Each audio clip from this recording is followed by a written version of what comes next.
Hey guys, welcome back to another episode of Ask Zach. Today we have Pat Hamlin here with us, and we get to talk about a topic that is very exciting for many of you. And that topic is authority and submission.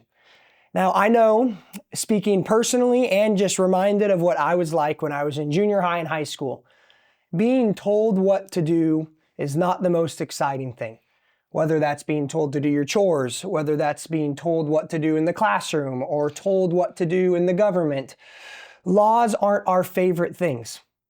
My question for you, Pat, is though laws aren't our favorite things and though authority might not be something we're naturally drawn to, God gives it to us and yet calls it a blessing. So help us just understand how authority can be viewed as a blessing and why we should lean into and love and appreciate the authority that God's given us in our own life. Good.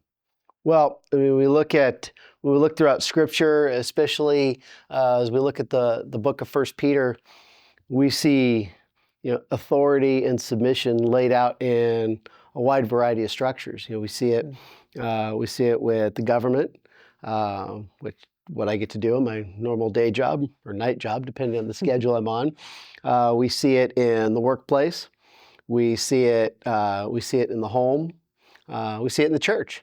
And so authority is not there to punish us. Authority is there to as a blessing.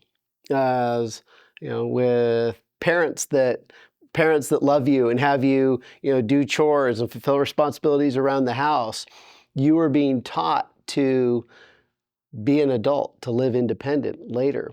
As you submit to a boss in the workplace, it's providing structure for that workplace, so it accomplishes the mission or the missions that it is supposed to accomplish, instead of having a bunch of people doing a bunch of different things and not working together.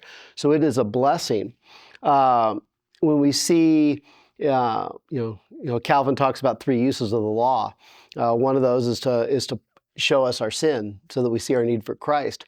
Another one of those is to have a constraining of evil that our society can function. I always think of what John MacArthur says on Romans 13, as he talks about government officials. He talks about government wielding the sword. He says there's two professions in the world called ministers. Talking to police officers, yours and mine as a pastor. Those are the two that are called ministers. And so just thinking that when we have authority, our temptation is I hate that I have authority. But God provides authority to us as a blessing. If we didn't have authority, we would all go our own separate ways. We'd do our independent things, which sounds appealing, but it's not. It leads to disunity in the home. It leads to work not being done in the workplace. It leads to the spreading of crime in our communities when there's no respect for authority. So when you see that police officer behind you when you're driving, don't look at it as, oh, what's this guy doing back there? But there's a healthy fear, because we want to constrain the evil of you speeding down the freeway, of you being on your cell phone while you're driving down the road. Yeah. We want to, in the workplace, your boss, when he tells you to do these things, he wants things to be done so that, 1, the company makes money, but that 2, it provides the service or the product that it's called to do. Absolutely.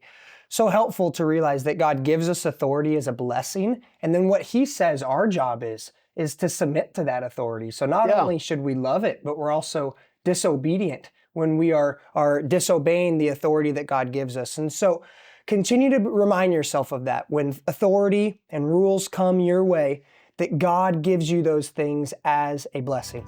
Thanks so much, Pat. You're welcome.